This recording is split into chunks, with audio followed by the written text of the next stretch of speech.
Actually, we're going to revise that estimate in a upcoming report. I think it's too low. Silver has already entered an acceleration phase in its trend.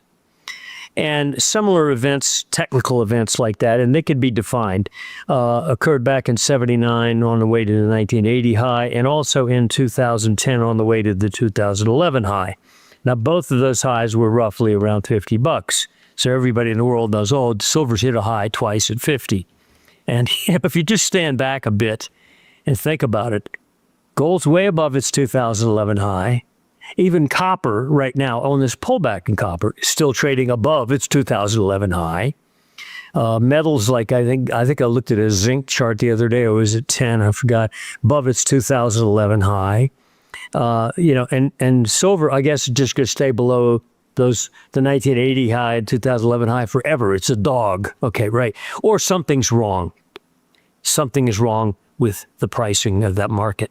And we all know, if you've been in markets long enough, some markets can get overpriced vastly and stay there and yet seem so sane. And then when they implode, you say, oh, golly, it was a bubble. Now I understand. That guy was right. The big short guys, remember, they said they were going to collapse. The mortgages finally did collapse. Or a market gets bashed down so low and stays low for so long that people just write it off. Like it's never coming up. It's mired in mud. It's something's wrong with it. Those can be mistakes, market mistakes. And when a market makes a mistake and finally realizes it's made a pricing mistake, not all markets move rationally, remember, okay? It can often compensate even more so getting back to what it should have done already. Okay.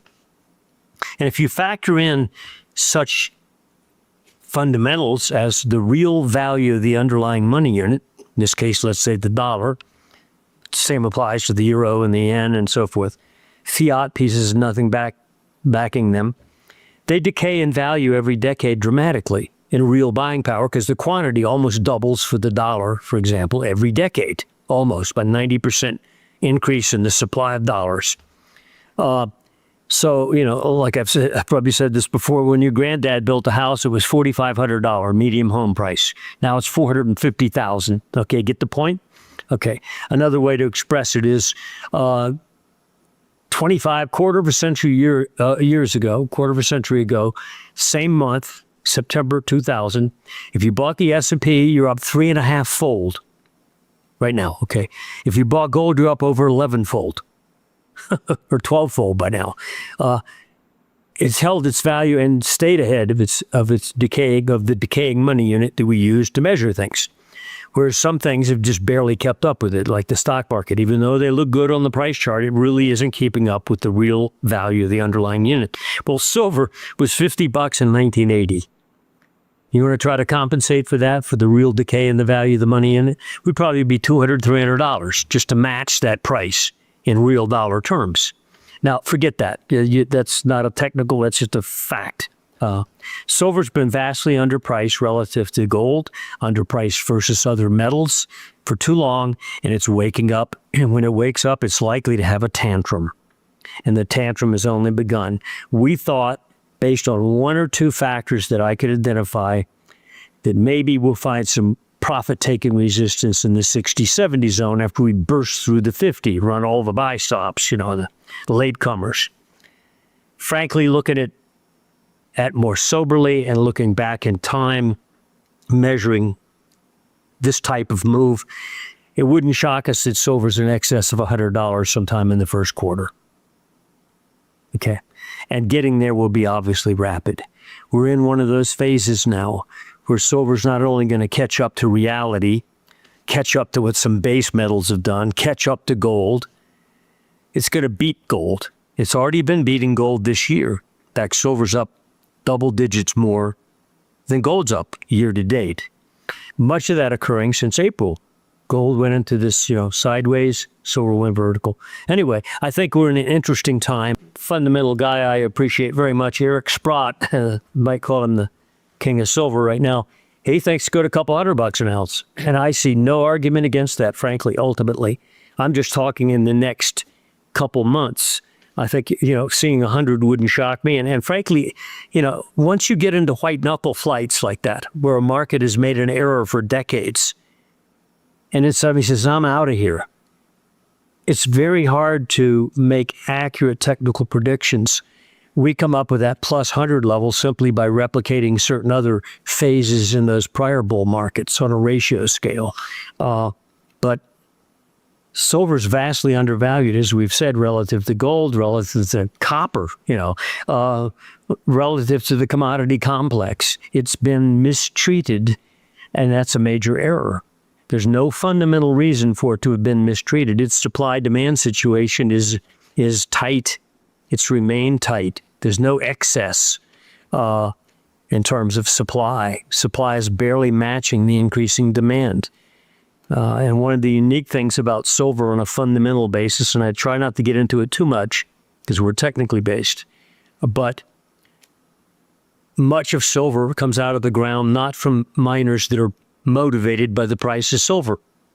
They're producing zinc or copper or something else, and silver is a peripheral product.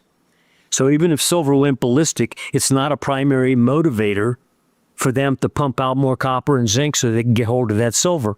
You get the point.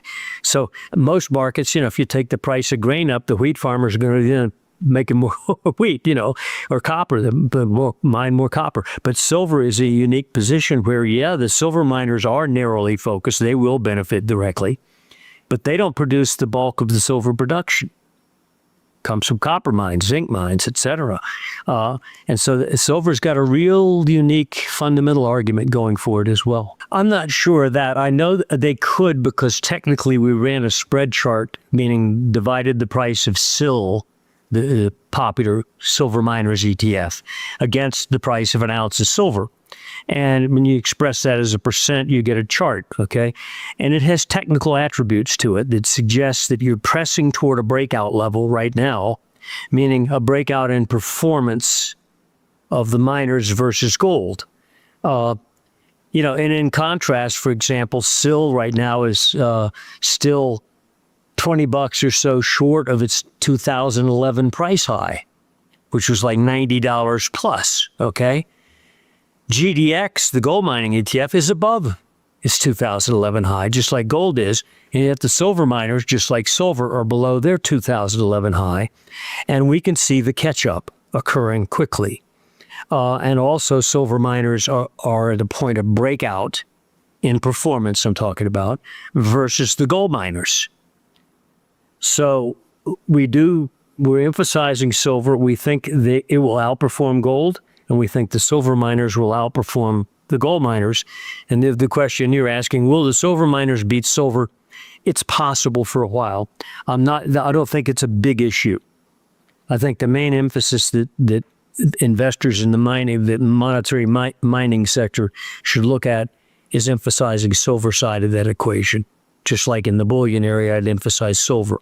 I think the percent gains you'll see there will handily beat gold over the next couple quarters.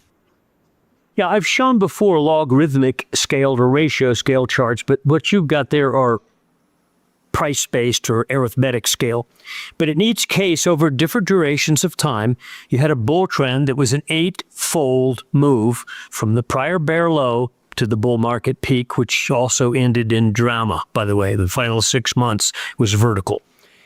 Right now, we're not even 4-fold. Our bear low was below 1,050, bear low in 2015, late 2015. It's been 10 years, and we're only now approaching what you could call a 4-fold move. Over 4,000 it would do that. Those moves, if we match those moves in percent scale, gold would be like $8,500 just to match those highs.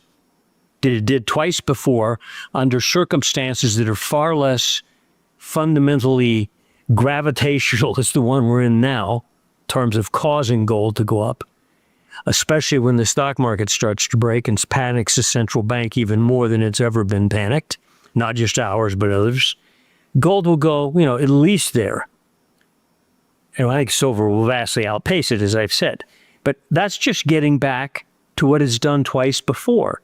So people who are saying, oh, this is, they're looking just at what's happened in the last 10 years, especially the last year. It looks vertical. But when you look at those other charts, the game is we're not even halfway there. And we have yet to go vertical in a way that is really comparable to what those did. So I would tell those people, and I saw one of those headlines this morning, some major bank said the same thing. Oh, golly, it's looking like, the verticality is overdone, et cetera, et cetera. You haven't seen the beginning of it yet. Well, reanalyzing closely the development of that upward process in the late 70s to the 1980 peak, and then also in the bull market that had been going on for a decade in silver up to 2010, and then suddenly it said, that's it, I've had enough. It went straight off the page. It did it in what happened in both those markets, and this is true with other markets as well. It's not just looking back at silver. But when you go into acceleration phases in markets, what you see in the final couple of quarters, and I don't mean that we're going to top at that point. I'm just saying right now, the next couple of quarters is so dramatic that it drops your jaw. And it's not uncommon. In other words, when you get into these phases, and that is fairly uncommon, but it's not uncommon that when you get in those phases, you do what I'm talking about. And in terms of multiple gains, it's merely replicating and getting back to even somewhere near the real dollar value that it has saw in 2011 or certainly 1980. And also, like I said, certain other base metals and gold is well above its 2011. Why is silver the dog? Is it really a dog or is it a mistake? And I'm arguing this is one of these market mistakes that we see. And when they get exploited, they're worth exploiting. Undervalued, huge buy. Overvalued, huge short. And that's what I think silver's in right now, and I think it's going to compensate for it. But it's not going to do it in a way that is leisurely. Where, I'll have to think about this. Don't think too long. It's already said I'm accelerating. And I think the $50 high is a joke right now. That could come out in 48 hours or the next 2-3 weeks or whatever. But in the next handful of months, I think the move up in silver will be so dramatic that people they'll be jaw dropping. To restate what we've said before, the stock market is a major bubble in history of U.S. stock markets. No other bull market has had this kind of multiples over this period of time, and it is largely due to, look at an M2 chart, you'll see the growth, parabolic, and it's simply keeping up with the decay in the money unit. But and for 15 years, we've had free money 10 of those 15 years.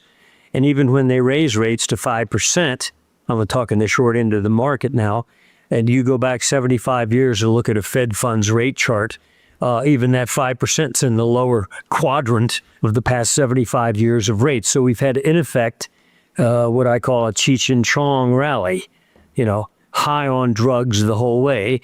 And a lot of that money flow went into the stock market to an excess. When those bubbles break, they're horrendous, because errors are exposed, and you don't need a new headline to take it down, like a war in Europe or something like that. It will go on its own because it is done something excessive, just like we've been talking about regarding silver.